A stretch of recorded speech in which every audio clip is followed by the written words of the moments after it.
Today we're going to make a pumpkin out of a book. And I've seen them and I've thought, oh, those are really cute. I've never really been inspired to make one until yesterday or day before when I saw Miranda's video, and I'll put a link to her video. She made a book pumpkin, among other things. She made some other really cute pumpkins too, so just go check out her video and make all her pumpkins. But I don't know, for some reason when I watched her making her book pumpkin, I just had to make one right then. So she definitely inspired me. So let's just do that. Let's make this book pumpkin. These are not hard, really. I mean, it's not a difficult process, but the cutting is, yeah, I don't like that. Here's what you need. You're going to need a book that you don't mind cutting up. You know, thrift store, Goodwill, garage sale, whatever. Size doesn't really matter. Obviously, a thicker book is going to give you a fuller pumpkin. If your book is not very thick, I recommend you make a smaller pumpkin so that it won't look so sparse. So you're going to need a book. You're going to need something to cut your pages with. I use both scissors and a utility knife, which probably needs a new blade. And you're going to need a pen or a Sharpie or something to draw your pumpkin shape. This is the pumpkin shape. This is out of the book that I did the other day and made that pumpkin out of. There is a design flaw in this shape. The design flaw is at the bottom. This is the top of the pumpkin, which, you know, dips in where the stem is. Came around, shape was fine. Right about here, this needs to be straight across. And as you can see, it's kind of slanted, and when my pumpkin was finished and I stood it up, it was wobbly and it wouldn't stay flat, and I had to do a lot of work on it to fix that. So you're going to want to make sure that the bottom part of your pumpkin is flat, and then it can curve up into its pumpkin shape, because that's how they're really shaped in nature, but I wasn't sure. Okay, if you're all freaking out about drawing the pumpkin shape, I'll just get over that. You've got a whole book full of pages that you can practice on. Just start, pick a page, start, draw you a pumpkin shape. Cut out at least 2 of them, because when you cut out 2 of them, then you can open them up, do like this, and you can see what your finished pumpkin is going to look like. And that's how you'll know if you have an okay shape or not, or if you need to tweak it. And if you need to tweak it, cut out another one. Just keep doing it till you get it right. But it's just this basic half pumpkin shape. You're going to start out by disassembling your book. You can use an old book. The one I used the other day was kind of an old book, but you do want the binding to be secure. You don't want an old book that's fallen apart for this project. You're going to start by cutting off the covers, which you can just do however is easiest for you. This first page, the end paper, is usually attached to your cover, and then the next page, the whatever that is, flyleaf, is usually attached to the end paper. So you want to cut off at least those 2, and sometimes 1 or 2 more for good measure. And just cut.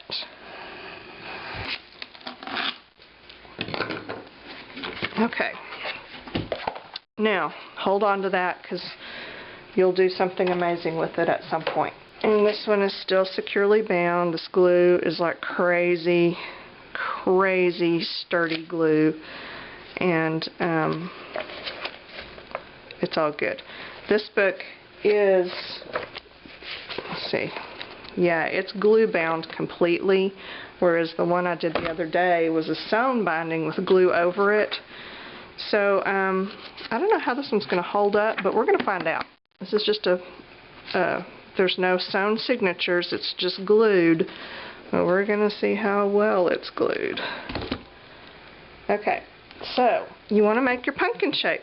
First thing, you just start figuring out what half a pumpkin might look like. It's going to look kind of like that. See, I came to a point again. Okay, I'm not real sure if that's going to be exactly the shape that I need, but I'm going to cut out at least 2 to find out. These little ends right here, you can just rip those off, toss them aside. You're going to make a big pile of trash. Now, let's pull these off and let's see what kind of pumpkin shape this is going to make. That is freakishly misshapen.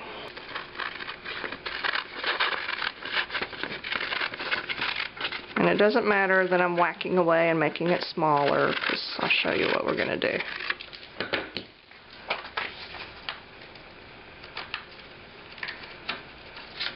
This is not going to be right either. Okay, it's going from bad to worse.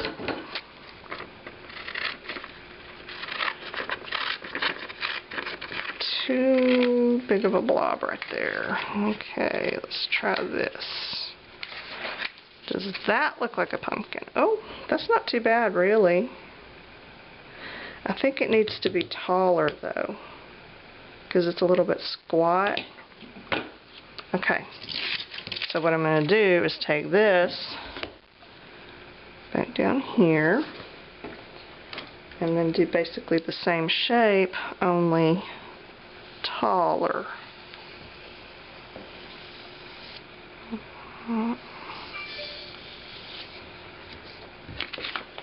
Now let's see. Cut out at least 2. These are easy to rip out, so I'm going to go ahead and do it that way. Well, that's not a bad little pumpkin right there. What do you think? I'm tempted to bring it in a little bit. Okay, let's just see. Let's just see.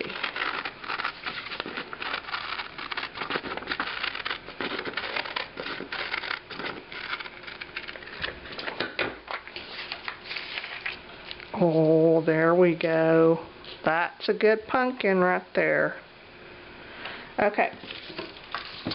So, now what I'm going to do is, I like to make a little template. It's just easier for me. So I'm going to get one of my end papers here, and I'm going to set this down, trace around it, cut it out, and that way, because this is a little bit sturdier, so I've got me a sturdier template to use. Okay. I think that's going to make a good pumpkin. So, what you want to do is put your template right up against the spine, just like that, on your butt block. Trace around it.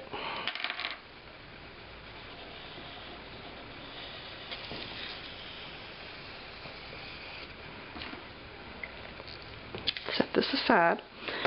Where you go from here, totally up to you. You can use scissors. Just gather up as many sheets as you can comfortably cut through with your scissors.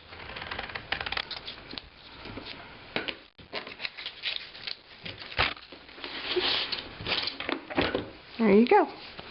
You can keep doing that. Just cut again and just keep going and keep going and keep going. Or you can use your utility knife, which I prefer. I use both, but let me show you when you use this one. Just go around your edge. And you do want to try to keep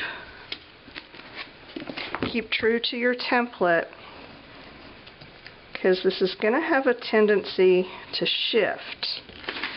And when you get to the end of your pages,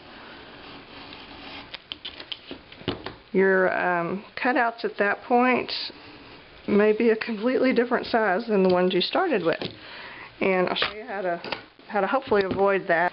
Leave a few down, cut around, leave a few down, cut around, and keep going. Okay, here is where it's easy to mess up your pattern, or to mess up your size and your shape. When you have to start turning pages over because you're getting too far down in the book, and then you start cutting, do you see how the book shifts when I open it? So, you know, if you're down to this point, it's shifted when you open it. It's just automatically, it's just human nature to do this to the book, to lay it out. But if I cut right here, my pumpkin is just going to get progressively bigger. Or is it smaller? I don't even know. It's smaller. It's going to get progressively smaller. So, what you need to do is, when you get to the point where you have to open your book, make sure that you only open it like about this far and keep this edge even. You have to hold it down with your hand or whatever. When you get to this point too, it sometimes helps if you line up your little template and retrace it and draw from there. You know, make a new one and then cut from there instead of cutting from your previous ones in case you've had some shifting. You know how that goes. You cut and you're going along just fine, and then you look at it and for some reason you kept getting a little bit bigger or a little bit smaller, and you don't notice it until you've done 200 pages, and then you have all of those to fix.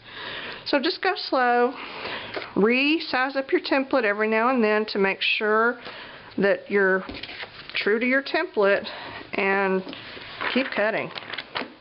Okay, making good progress on my book.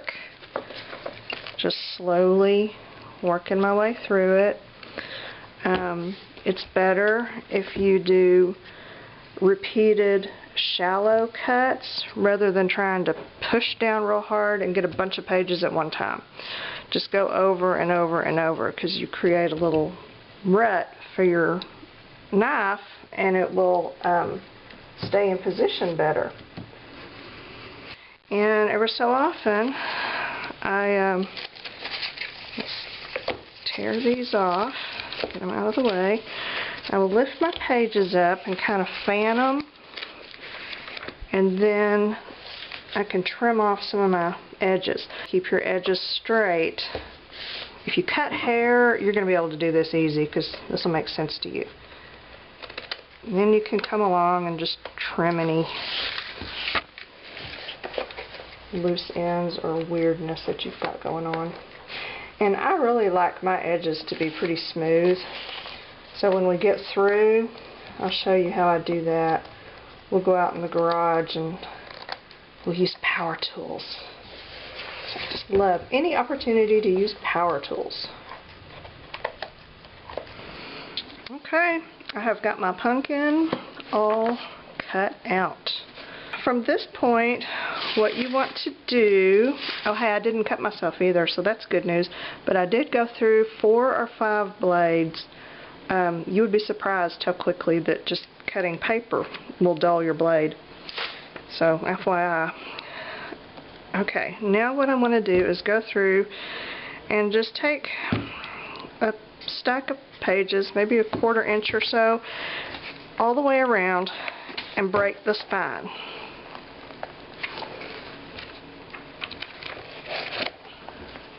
And this is just so it will make it easier for it to go in a round shape when it has to. Now, once you've got your spine all nice and flexible, you can really be done right here. I mean, this actually came out pretty good. It's fairly even, but I like to clean it up a little bit and make it evener. I do. So let's take it out in the garage and just see what power tools we can find to mess with it. Okay, we're out in the garage, which has bad lighting and is really gross, but I'm not even going to clean it up for you because it is what it is. I'm going to just kind of clamp off a small section at a time. I use my Dremel, and I tend to alternate between the little grinding stone thing, which I have almost ground down to nothing, and a sanding drum. And between the two, it usually smooths out okay. I don't have a whole lot to do because it's not in too bad a shape.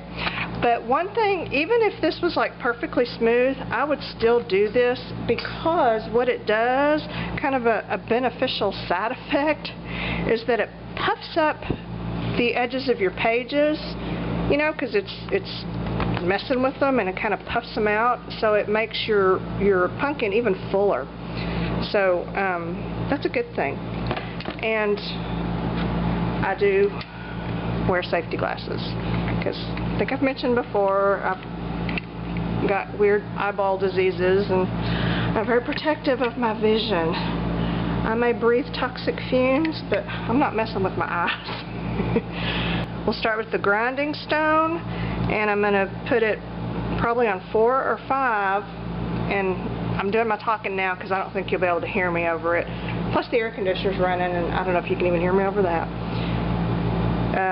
Anyway, I'm just going to use short, light strokes because, you know, this creates friction against paper, and when you create friction against paper, you get fire. Your book could burst into flame. So if you're using your Dremel on paper, just keep it moving. Don't hold it in one space for too long, or it's going to start smoking and burning the paper. Other than that, it's perfectly safe. Just go for it.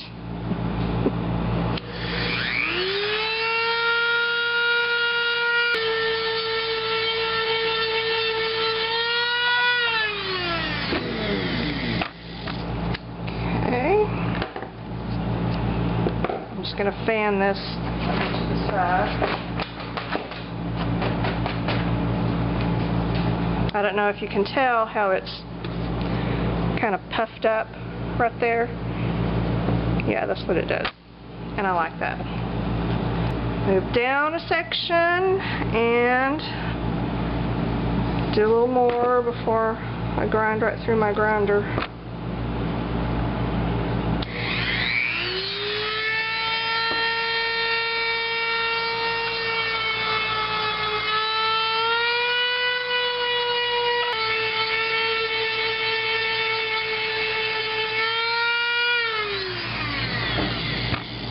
Okay.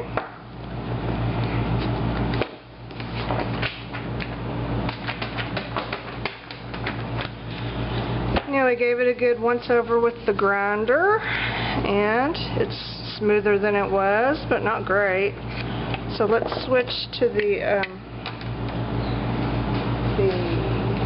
sanding drum. I gotta put a new one on there. I really don't like using these at all, and I find that I have to use them a lot for different things. But I've had one fly off on me before. It was really, really worn, and I didn't realize it. And when I turned the Dremel on, it just came unspooled, and it just whooped. And it didn't hit me. You know, I had my glasses on anyway, so it wasn't a big deal. It just made me cautious of doing that anymore in the future. There we go. Because I didn't realize they would just come apart and fly off like that.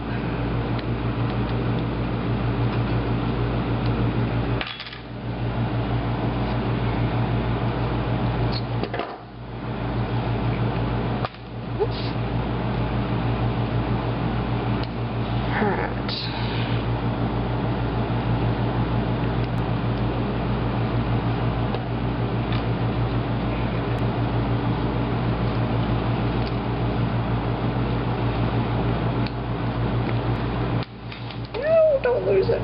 Got it. Now you know how to change your sanding drum on your Dremel.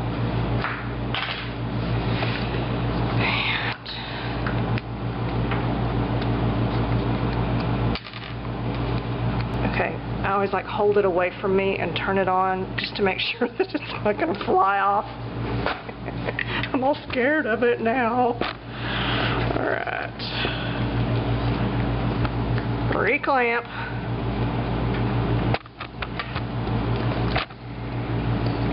And let's go.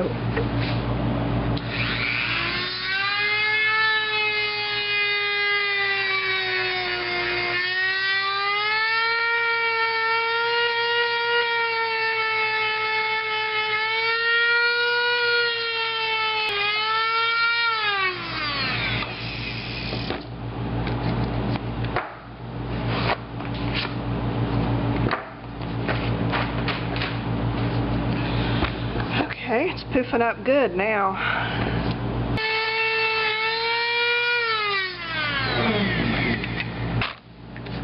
Okay. Every time you use the grinder or the sander, it's always going to pull up little hidden shreds and pieces that you didn't even know were there. Okay, now what I'm going to do, which fluffs the pages even more, is to sand it unclamped for a little bit.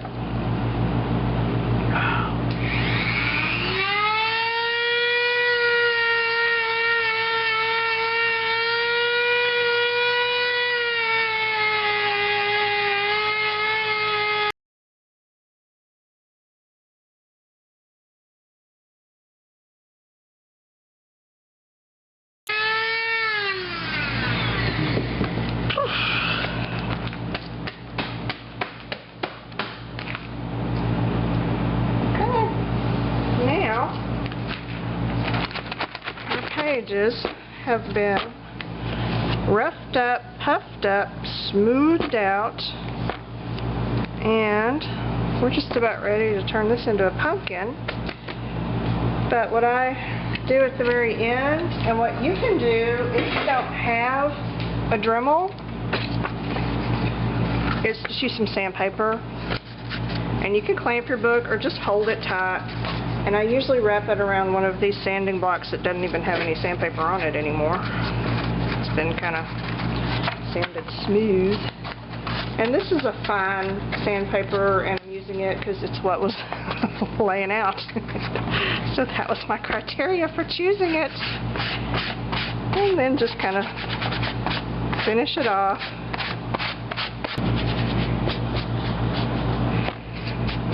So this may seem like going through an awful lot of trouble, and it kind of is, but it's not to have a book with perfect edges, because, you know, like on my other one, I just ended up putting messy paint and stuff on it. But like I said, the thing it does that I really like and that I want from it is that it puffs the pages. Alright, let's take this back inside and transform it into a pumpkin and see what we have. I've been thinking about what to do to the edges of the book, and I think what I would like to do is maybe put some stripes. I don't really know how well they're going to show up once we pumpkinize this thing. Maybe a total waste of time, but you know what, I'm gonna try it. Let's just try it. Let's try, because if it doesn't work out, then I can just, you know, paint the whole thing black and call it done, right?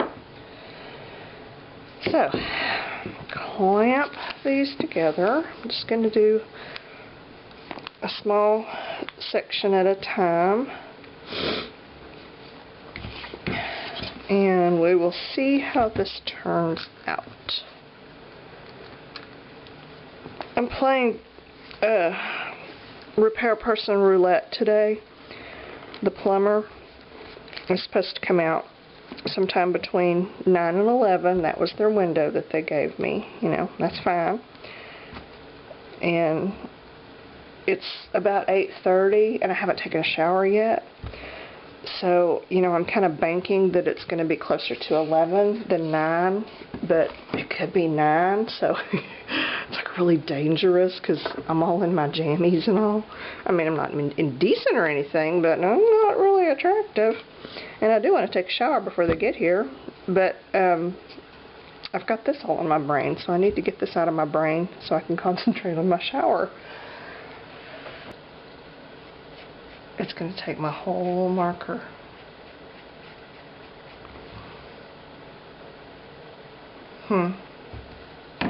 Paint. I went upstairs and I look at the paint smudge on my thumb. It made a smiley face. Well, it's not actually a smiley face. In fact, it doesn't look very happy at all, but how funny is that? I don't even know how that happened. Okay. Woo, I'm easily entertained. I went upstairs and just put some cheap acrylic craft paint in here, watered it down some, and now I'm going to try to paint me some straps. Sorta. These are not perfect straps. These are more, you know, whimsical, fun straps. So I don't have to be exact. Okay. Let's see. Oh, good enough.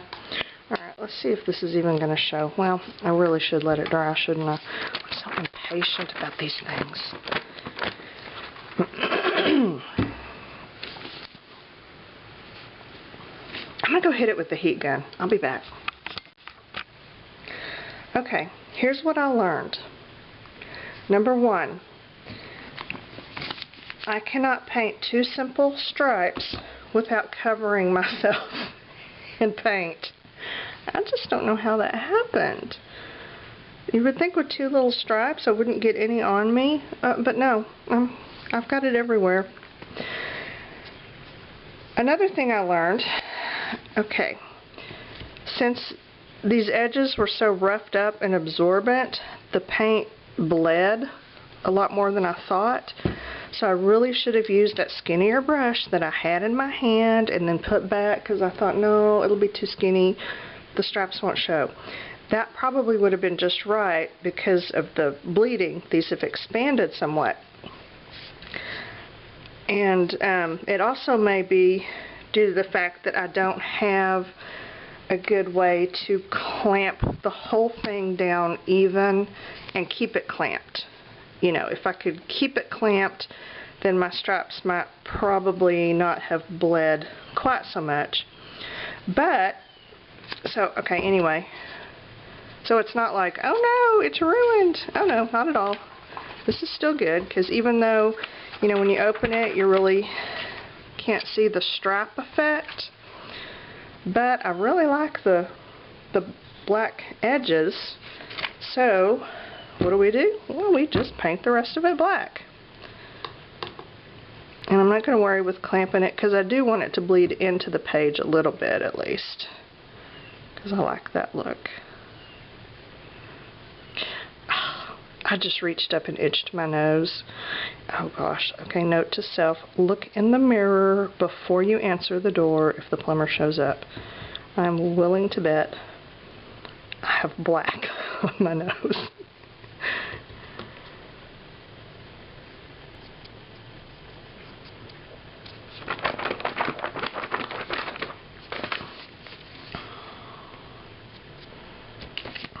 Okay, all done. I'm going to speed this up a little.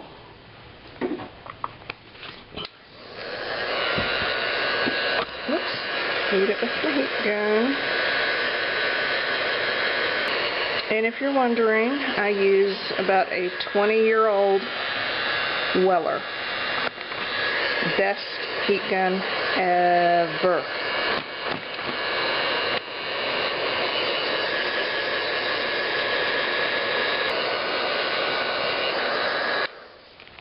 Okay, to make it pumpkin shape, if you go and you watch Miranda's video, which I hope that you do because it's totally worth it, she pulls hers around and then she just glues a couple of pages together where they meet. And that's one thing that I do different than she does. And it's not a right or wrong thing. It's just a matter of personal preference. I glue mine at the spine. I like to take and pull it around. I just want a few pages. No, I want one more. Just one more. Thank you. One more. Okay, pull it around. And instead of gluing my pages together, I really don't like to have glue on any of my pages. I just glue along the spine. Just right along the edge. Put a bead of hot glue right there. And then bring it together just like that. And, you know, that way it's glued nice and tight, but you don't have any of your pages glued together. We need a stem. I've been to hell and back over pumpkin stems the last couple of days. You have watched me go through hell and back with a pumpkin stem. Where's my pumpkin? Where's the stem from hell? Let me go get it. You know what? Now that I look at it again, it was worth it. I love that stem. But it was a beast. Y'all watched me wrestle with this stem. I think I frustrated several hundred other people right along with me. I'm not going to do that to you again today.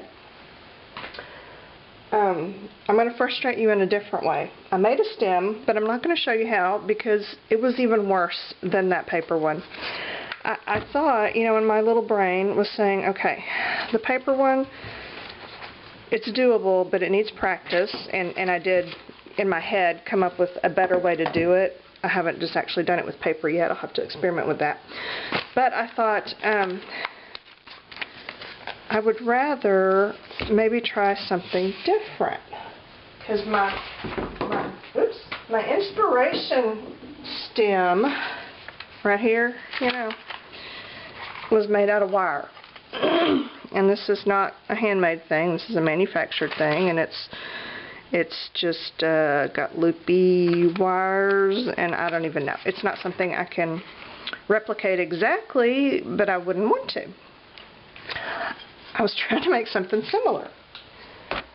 So, I got out my jewelry wire. It's my little box O wire. And just started playing with some. I just took some, what did I use? One that I don't really use for jewelry much. Where is it? This one. I used some of this wire. It's kind of a natural brass colored copper wire. That's what I used because it was a good kind of weight, and I had a lot of it. So I got that, and then I thought, okay, well, I will just make it into, you know, some kind of a cone shape. You know, surely I can manage that. I've got out some of my jewelry tools. You know, I've got like pliers and stuff. I can make a cone shape. Started messing with it, decided I needed a mandrel to wrap it around, that would help. I don't have a mandrel. Well, I didn't have a mandrel. I do have a mandrel now. Let me show you my mandrel.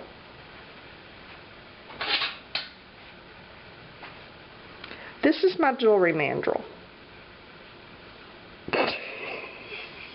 It's an old wrench, and it just happens to have this nice cone-shaped handle. I don't know what that's about. And this is in my dining room, oddly enough, because I have this old brass bucket, excuse me, full of antique tools and things. So I didn't even clean it. I just pulled it out and started wrapping the wire around it. And I ended up with something that looked like this. Okay, that really didn't work. So in an attempt to help it, I started just making this little coil. I thought, well, I'll just coil the whole thing and then take the coil and make it into a cone. Okay, I got this far and went, that sucks. That's just too tedious. So there's my failed attempt. That goes back in the wire bin. So I thought, what else can I do? I obviously need a much heavier wire. The wire that I have that's a heavier gauge, most of it's copper, which is really soft anyway, and I figured it would probably hold its shape okay, but I didn't have enough in a big enough gauge to make the kind of cone I was wanting. So I remembered doing this in a jewelry class. I took online, Deryn Mentock does jewelry classes, and she had one called the Build Zone.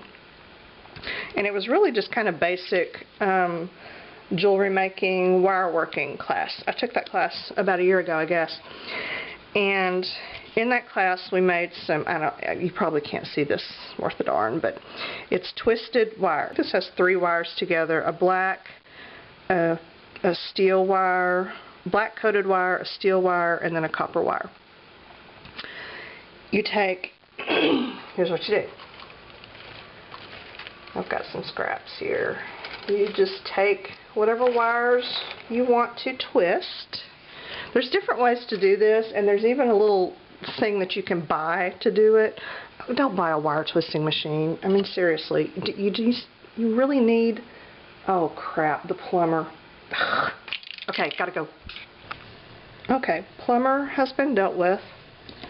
I just pretended like I look like this all the time, and you know, he had the decency not to mention it, and so I didn't either. So there we go. And this actually worked out to your advantage because it gave me time to get some stuff together instead of just talking about these twisted wires. I'll show you how to do them because, you know, you can use these for all kinds of stuff, not just jewelry. Anytime you need a little decorative something, something, there you go. And it's easy to do, and you can use any kind of wire. I've got a piece right here of some black, what did I use? I think it was this one, just some black coated craft wire. And then with it I put a little piece of this bright silver craft wire. And you just cut it off as long as you need it. I usually make a loop at one end. You can just make a wad of wire, kind of just to hold them together and to give your clamp something to hold on to. And then on the other end, I just kind of fold the ends over, kind of twist them together a little bit and fold them over. It just gives the chuck thing something to hold on to. You put it in your drill, and you want to screw it in tight. So one flew out on me the other day. It didn't hit me in the eye, but you know, it's always possible. And my battery is almost dead in my drill, but that's actually a good thing for this because you don't need a lot of power to do this. You hold on to the clamp, you hold on to the drill, you start drilling.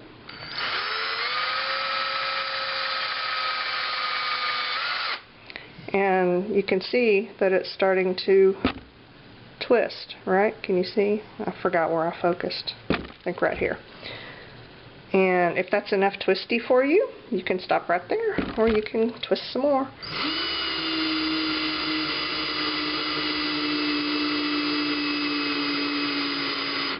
Can you over twist it? Yes, you can. It will start to curl up on you, and you don't want to go there, so stop before you get to that point. Undo that. Unscrew that.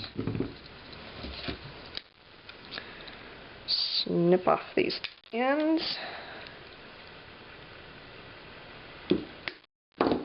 And there you have a piece of two-tone twisted decorative wire to use in your whatever. Can you see that? What have I got here? Here's a paper towel. Maybe that'll show up better on that. Or maybe not. I don't know. Anyway, you get the idea. It's very cool and twisted. And then you can make jump rings out of this. You know, you can use it like any other wire, but it makes it heavier. Okay, why did I start this? Oh, yeah. The stem. That's what I'm doing. Okay, so I had a dilemma. I had wobbly wire, right? And go ahead, giggle. I know it's funny. It's inappropriate. I've already giggled in private. So made me some stronger wire, and then used that stronger wire that I made to wrap around my mandrel, hoping that my newly formed cone would stand at attention. Oh dear. Oh, okay, I gotta answer that. Hang on. Where was I? Wrapped my twisted wire around the mandrel and ended up, after much shaping and bending and stuff, with this, which is still kind of funny. But I like it. It almost looks like some kind of twisted Santa hat, doesn't it? Yeah, okay. I'm not going to show you the process for this because I kid you not, I probably spent several hours just trying to make this stupid thing work. And it's another one of those, like the paper one, that's totally doable. Oh, I probably should have washed my hands when the plumber was here. I didn't even notice. Okay, well, I'm just going to tell myself I'll never see him again. It doesn't matter. All right. So, made a cone similar to the other one, and then just got some of my jewelry tools and manipulated the end of it to do this. You know, just twisted it tighter. Got that done. Kind of like it. You know, it's, where's my book? I think it's going to make a good stem. And it is, okay, like every other one I've made so far, it is disproportionate to the size of the pumpkin. And I'm not going to freak out about that because it's whimsical and fun, and that's okay. But, see, it should be just a little bit bigger, I think. Can you tell? Yeah. Well, I don't know. It's about right, maybe. Maybe big around at the bottom. Well, some pumpkins have skinny stems. Alright, it's okay. Anyway, this is what I'm going to do. Okay. I made the coil thing, and then I was trying to figure out how am I going to attach it to the top of the book, you know, once the spine is glued together like that. I didn't want to just sit it on top and glue it, because, you know, that just looks like it's sitting on top and glued down, and I don't want that look. So the other ones I've made something to stick down inside, and this has such a tiny little opening. So all I could think to do was I just got some thin black wire, made a circle about, you know, just a little bit bigger than the base of the cone, and then wrapped the end of it around itself a few times to hold it all together, and then made this like spider web shape across the bottom, just running the wire back and forth just to give it a base on the bottom. And then the tail that was left over, I wrapped with some really heavy steel wire so that it would be a really sturdy stem, because this is what's going to hold the sucker up. And I did make sure that it fits just right down in my little book hole. Ta-da! I'm debating on whether or not I should attach it before I glue the spine together. You know what, let's just go on faith, because if I glue the spine together and then try to stick this down and it doesn't fit, I can always make this more narrow. This wire is so heavy I had to hit it with my torch, heat it up to manipulate it, but I could do that. So let's do that. And for obvious reasons, I am not going to show you the process that I went through to do this because it was horrible. Well, it wasn't really horrible for me. I enjoyed it, but I know y'all get tired of watching me try to work through these tedious things when I don't know what I'm doing. So, I will spare you. Just trying to shape the... See, this is why you break the spine of the book, because you really want it bendy so that you can make it into a pumpkin shape. I think we're ready to glue. Let's just glue and then we will deal with our stem. I should have showed this way before now, but I didn't think about it. But after you've finished cutting your book and you're at the point where you're, you know, if you want to sand it or grind it to smooth it, you're at that point. You want to make sure that your book is even. When you look at it like this, it might look great, and you look at it like this and you think, oh yeah, I nailed it, it's good, it's, you know, it's straight, it's not angled, so it's good. To be sure, you want to kind of find the middle, open it up, and do this. Because this can really help you see where you're off a little bit. And you can tell, you know, it's not completely, this end is actually pretty good. I did pretty good right here. Over here, not so much, but it's the top of the pumpkin, and you know, it doesn't have to be perfect because they're like that. The edges, see, I could probably have trimmed that a little bit. And this is why I say that if you cut hair, this would be easy for you. Because you just, you know, you take the piece that's right and you use that to measure everything else. So yeah, I probably could have trimmed there a little bit, but it's not way off. So, you know, I can see that my pumpkin's going to be fairly symmetrical. So that's good. Okay, glue. I'm going to run a bead of glue right about here.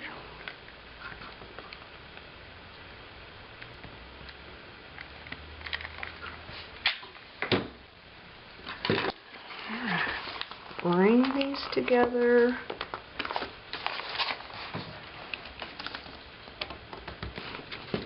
Okay. Now, let's see what we've got.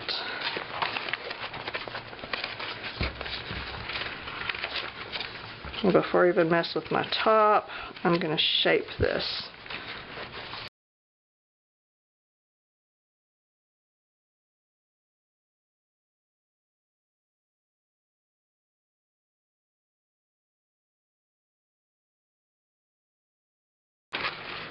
Why it don't want to be a pumpkin? I don't know. Okay, I know you're probably wondering what is going on here. I'm wondering the same thing myself. I've got a pumpkin on a cone. Actually, it's just stuck down in the cone so that I can have my hands free. I learned a lot with this pumpkin. I had a little trouble, and I know I can hear the collective eye rolling from here. I can hear it. You know, we all knew it was coming. I know. Here's what I learned. You should really be thankful that, you know, I make all of the learning curve mistakes so that you don't have to. So I have a really good grasp on what not to do with these pumpkins. And, you know, sometimes that's a better lesson than what to do. So, here we go. let's see, I think when I left off, I was working on getting the pumpkin to be shaped like a pumpkin, and it was not cooperating. I was heating the spine to kind of loosen the glue so that I could shape it. Not happening. Here's what I learned. You start with your book, remember, and we had it cut out and we're ready to bring the two sides around. Okay, remember when we did that? I had it laid out like this, put some glue here, brought up the edges. We'd broken the spine first so it was looser than this one, but brought those up and glued that together, remember? Okay, it automatically wants to form that kind of oblong shape, because, you know, it just does. And I worked with it and tried to get it to be more round, you know, and had I spent more time with it and was more careful, I could have done it, but I didn't, and I realize now how important that was, because as I was trying to fan the pages out, if it's this oblong shape like this, you are just automatically going to get a gap at the end. Like right here, it would not fill in no matter what I did. I was like gluing pages together at the spine and it was still splitting open. It wasn't giving me that round look that this one really did almost automatically. But remember, this one was the stitch binding. It wasn't the glue, so the binding was a lot more pliable. So, mark my words. Make sure your little hole in the middle is round. Now, if you're using a glue-bound book and it's really stiff and hard to get it to be round like that, I think what I would do is lay a drinking straw right down the middle, bring the edges up, and then just glue your ends together and let the drinking straw keep its round shape. I think you can do it. If you soften it up enough to go around the straw, I think that straw will keep it nice and round and keep it from doing that oblong thing, which will cause your book to want to hang open on the ends. So that's what I learned. I also learned that it's very important that the bottom of your book is level. And I had some problems with this one and ended up having to level it off with power tools, but I really didn't realize how, because it was just wobbly, you know, that was irritating me. But I didn't realize how important it was to the book fanning out properly. And I think I didn't realize it because this is an old book. It's got thick, rough pages. And this one that we just did has got little, thin, fine pages. You know, so they don't want to stand on their own and do what they're supposed to. You know, they want to lump together and they want to go back into their original form. And if your thing is not level, if it's off like this a little bit, then they fall. You know, this one wasn't a big deal. Okay, let me get a better visual for you here. See, these pages just kind of, they tend to want to fall because they're so thin. Whereas this book, with the heavier paper, it's not quite so bad. You know, they don't, yeah, I didn't glue that in. I guess I should probably do that, huh? Okay. But anyway, they'll kind of stand up instead of just completely falling open. So pay attention to that. You know, you can use a stitch bound or a glue bound, either one. Just make sure you know that that hole needs to be round. And you can use thin paper or thick paper. Just make sure you know that the bottom of your pumpkin needs to be as nice and level as you can get it so that it sits right. So that's what I learned. I also learned that whatever kind of paint or ink or whatever you use on the pages, it does matter. I've seen so many people use an ink pad. I think that's what Miranda used. She used an ink pad to just distress the edges. Now I know why. As I was trying to wrestle my little book into somewhat of a pumpkin shape, I noticed that the pages, some of them were stuck together. The paint had dried and they were stuck in little clumps. So when I went through and started separating them, then it started filling out much better. And so I realized, okay, acrylic paint's probably not your best choice for this. And that's what I used. It was watered down. I mean, you know, really watered down. But even so, it still has some body to it, and it dried with the paper stuck together. Not bad, and not all of them, you know, just here and there was a clump. But that was probably not the best choice. I think it would be better to use something like a watercolor or ink. I don't know that I would use an ink pad because I really like the way this seeps down into the pages. So a black re-inker would be great. And if you don't want it seeping down, you just want the edges, well then heck yeah, use an ink pad. So a marker, an ink pad, a re-inker, or watercolor, I think would be a better choice than acrylic paint or any kind of paint with body to it where it can stick together. Because I had to go through and separate these pages. You know, not that I separated each one. Okay, that's a lie. I did. I separated each one.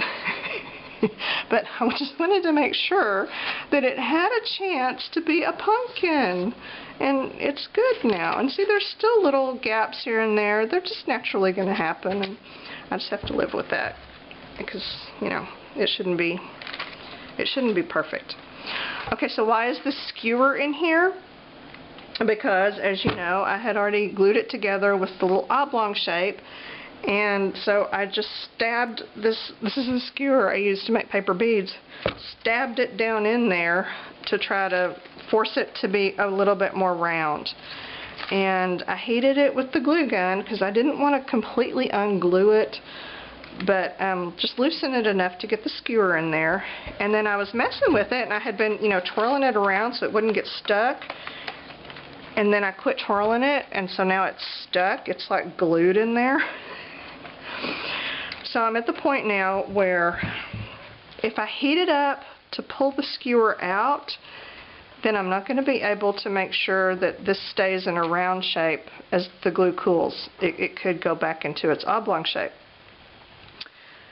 I could heat it up, pull the skewer out, you know, heat the glue up, open it up, start all over, you know, stick the straw in. I don't want to do that if I don't have to. So I've got this skewer accidentally glued in here. What can I do? Okay, we know that we're going to use this topper deal. I can get rid of the little stem and paint this black, stick this on there, and make that work somehow. I'm not worried about the top. It's the bottom. I can take this out and cut this off with my Dremel, which I may do. But it's there, so I'm trying to think of something to do with it. You know, can I use it? Because this is kind of neat, really. I mean, you know, it's not, I'm not making realistic pumpkins. It's not supposed to look realistic. It's supposed to be fun and whimsical and different. So I thought I might stick the skewer into like a bottle or something, because I've got a bunch of bottles, and some of them I have all like narfed up for Halloween. So I'm kind of toying with that idea right now. Let me see what I can come up with, and I'll let you know. I really need to quit letting so much time pass between filming sessions because I forget where I left off. I'm too lazy to go back and look. So I think I was trying to figure out what to do about the skewer that I inadvertently glued in here, right? I think that's right. Okay, what I did is I painted it black. Actually, I used a black marker. This is a candle, actually. It had a candle in it. Can you see that? Yeah. It's one of my favorite candles are Circle E candles, and it comes in one of these. They've changed their packaging design a couple of times over the years. This may be the newer one, I'm not sure, but it has the flat square lid. Peace is one of my favorites. Peace, Tropical Paradise, and there's another one called Ambrosia. Those are my 3 favorites. These things, you light them, and they're like, they're like a Yankee candle or something. They're not cheap. They're pricey candles, but they're worth it. This says that it will burn approximately 70 hours, and I don't know, but they seem to last forever.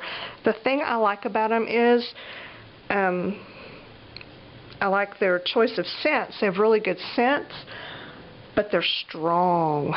And some candles, if they have a really strong smell, it kind of turns me off. I don't like it. But these, their scents, their smells are so good that I really like the really strong scent. So like one of these candles the scent will fill up almost my whole downstairs. It puts out that much scent. I keep wanting to say flavor, and that's why I'm stumbling over this whole description, because I keep wanting to say flavor, and I know that's not right. It's scents, and then I want to say odor, but that just kind of seems like it's unpleasant, and it's not. Okay, so anyway, that's what this container was from. It was just one, I think this was Ambrosia, and I finally burned every last drop of it. I stuffed this is some paper-backed foil like you get in the cake decorating aisle at Michael's. It was just some left over on a roll that I crammed in there just to hold the skewer tight. But you can see that the pumpkin is sitting on the jar, so it's very sturdy and secure, and I like that. So I think it looked like this. What did I do with the lid? Yes. This is the lid, which I'm going to hold on to, because this won't live here forever. In fact, I may decide that I don't even like this, and I'll take it out, whack off the stick, and let it sit on the table. But you know how when you're making a display, you need things of different heights. So since I already had the stick in there, I figured I'd just go ahead and work with it. It can be a higher up thing. And as soon as I get my little display done, I'll show you. I have a table in my foyer that I kind of decorate seasonally. So that's what I'm going to do with this. And it just so happened that this little, the part of the skewer that's sticking out of the top is just right to support my little hat.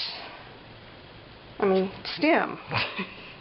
It looks like a hat, but I guess it's a stem. And I made a little, it needed a dangly of some kind. I mean, you can't have this kind of thing and no dangly. You're always asking me, what do I do with all these paper beads? Well, you do with them what you would do with any bead. You make little dangly things and stuff. So I got a paper bead and some spacers and some regular beads, and just put that on a little wire and made a little hangy thing. So there I have it. I know this is not easy to see, but when it gets up on the display thing, it'll be better.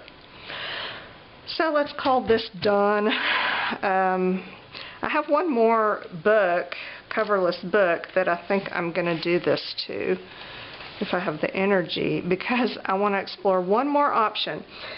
I want to see if I can figure out how to make these where, where you bring the front cover around to the back and glue the spine together, glue that together to make it round. I wonder if there's some way I can put like some really strong Velcro or something in there so that after Halloween I can open it back up you know, I mean, undo it and then close the book back to store it. You know what I'm saying? I want it to fold flat for storage. So, I'm going to explore that. I don't know if that's actually going to work, but let's see what I can come up with. Okay, that's it for this one. And I've got a table full of Happy Mail here that I have just got to get videoed. So I'm going to start working on that. And I hope that y'all will make you some book pumpkins and some ridiculous stem/Santa hat things. These were really fun. Okay, that's it. The end.